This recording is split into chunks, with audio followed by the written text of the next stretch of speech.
Bismillahirrahmanirrahim. Kamu pasti pernah dengar kalau pertolongan Allah itu dekat.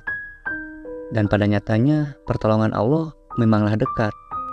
Karena itu yang dijanjikan Allah dalam Quran surat Al-Baqarah ayat ke-214. Ala inna nasrallahi qarib. Ingatlah, sesungguhnya pertolongan Allah itu dekat. Jadi ketika kamu sedang dihadapkan pada kesulitan, kamu harus yakin kalau pertolongan Allah itu ada, bahkan dekat. Bisa jadi ada di sekelilingmu. Namun mungkin mata hatimu saja yang belum bisa melihatnya. Dan itu bisa disebabkan oleh dua hal. Pertama, kamu terlalu fokus melihat kesulitannya saja. Terlalu sibuk memikirkan hal-hal buruk yang selama ini menyulitkan dirimu. Sampai tanpa sadar, kamu mengabaikan pertolongan yang sudah Allah persiapkan, bahkan sudah Allah antarkan dekat kepadamu. Layaknya seseorang yang sedang akan tenggelam di lautan karena kapalnya dihantam ombak besar, selain dia panik dan takut karena terus melihat ombak besar yang terus berdatangan, dia pun dilanda keputusasaan karena terus memikirkan daratan yang sangat jauh sampai tidak terlihat. Padahal tanpa dia sadari, di belakangnya sudah ada perahu kecil yang bisa menyelamatkan dirinya. Seandainya saja dia bisa sedikit tenang, berhenti memikirkan daratan dan berhenti melihat ombak besar tadi, lalu mengalihkan pandangannya pada sekitar, maka dia akan bisa menemukan perahu kecil yang ada di belakangnya tadi. Yang harus dia lakukan hanyalah sedikit berenang untuk menjangkau perahu tadi dan dia pun bisa selamat.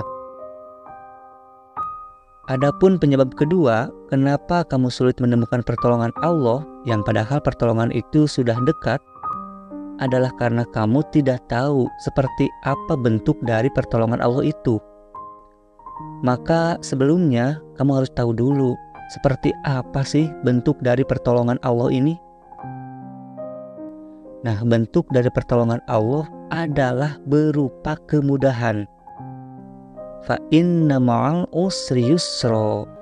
Maka sesungguhnya beserta kesulitan ada kemudahan. Di mana ada kesulitan, di situ pasti ada kemudahan yang merupakan bentuk dari pertolongan Allah. Mungkin selama ini kamu menganggap bahwa pertolongan Allah itu berupa sebuah keajaiban yang bisa secara tiba-tiba mengeluarkanmu dari kesulitan. Seperti orang yang sedang tenggelam tadi, tiba-tiba Allah pindahkan dia dari tengah lautan, secara ajaib sudah ada di daratan.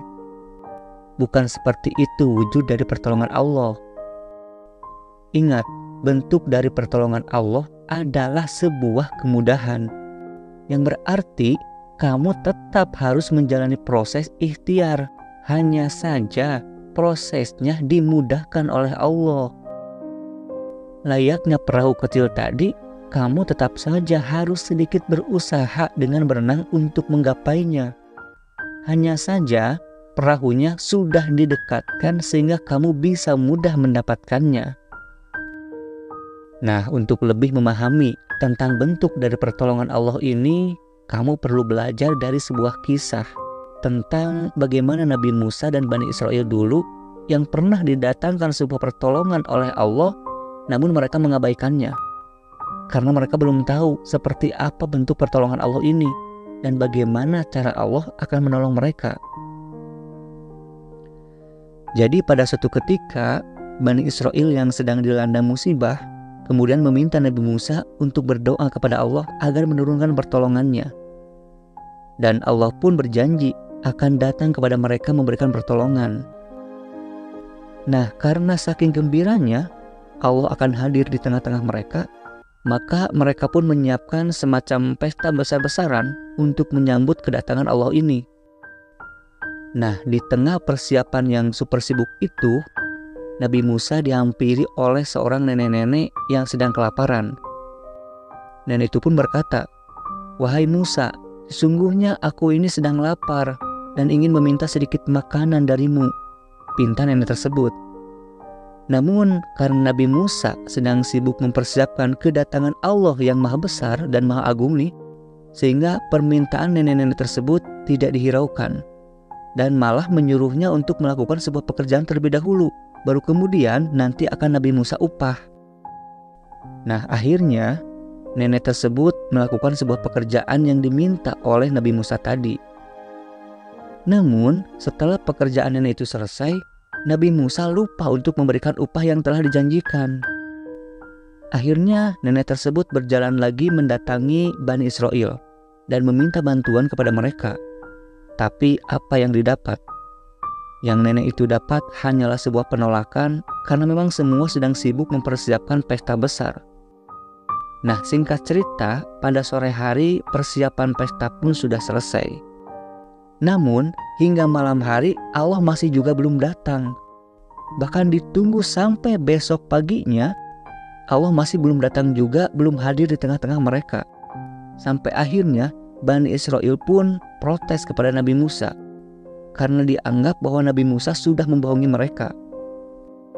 Maka Nabi Musa yang terkenal sebagai kalamullah, mampu bercakap-cakap dengan Allah langsung, akhirnya menghadap kepada Allah dan menanyakan, kenapa Allah tidak jadi mendatangi mereka? Namun Nabi Musa sangat tercengang mendapat jawaban dari Allah.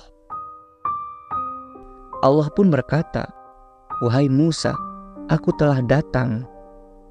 Ingatkah engkau dengan seorang nenek yang datang kepada kalian meminta makanan? Sesungguhnya pertolonganku ada bersamanya jika saja kalian menolongnya." Nah, dari kisah ini kamu pastinya sudah bisa mendapatkan pelajarannya atau hikmahnya. Jika kamu sedang ditimpa masalah, seharusnya kamu mulai sadar dengan lingkungan sekitarmu, mulai jeli terhadap orang-orang sekitar yang meminta pertolongan darimu. Karena biasanya ketika seseorang sedang dihadapkan pada kesulitan, lalu tiba-tiba ada orang yang meminta bantuan, dengan entengnya dia berkata, "Saya aja lagi susah, mana ada waktu buat nolong kamu." Biasanya gitu kan? Nah, maka berhati-hatilah dengan orang yang minta pertolongan kepadamu, karena bisa jadi pertolongan Allah ada bersamanya. Bukankah di dunia ini tidak ada yang kebetulan? Semua yang kamu lihat, semua yang kamu dengar, bahkan orang-orang yang datang padamu, seharusnya hatimu bisa merasakan kalau itu semua tidak datang dengan sendirinya, tapi Allah lah yang sudah menggerakkannya. Namun terkadang logikamu sendiri yang menghadangnya, logikamu yang menutupi hati nuranimu sendiri. Maka wajar saja jika pertolongan Allah itu pun pergi menghilang. Nah, jadi agar mudah menemukan pertolongan Allah, janganlah terlalu fokus pada kesulitanmu, tapi fokuslah pada kesulitan orang-orang yang ada di sekitarmu. Bantulah mereka semampumu. Sebagaimana sabda Rasulullah SAW dalam hadis riwayat Muslim, "Dan barang siapa yang memberikan kemudahan kepada orang yang sedang kesusahan, niscaya Allah akan membantu memudahkan urusannya di dunia dan di akhirat. Dan barang siapa yang menutupi aib orang muslim, niscaya Allah akan menutup aibnya di dunia dan di akhirat. Sesungguhnya Allah akan selalu menolong seorang hamba selama dia gemar menolong saudaranya." Semoga Allah mudahkan dirimu untuk bisa membantu orang sekitarmu, sehingga Allah menolongmu keluar dari setiap kesulitanmu.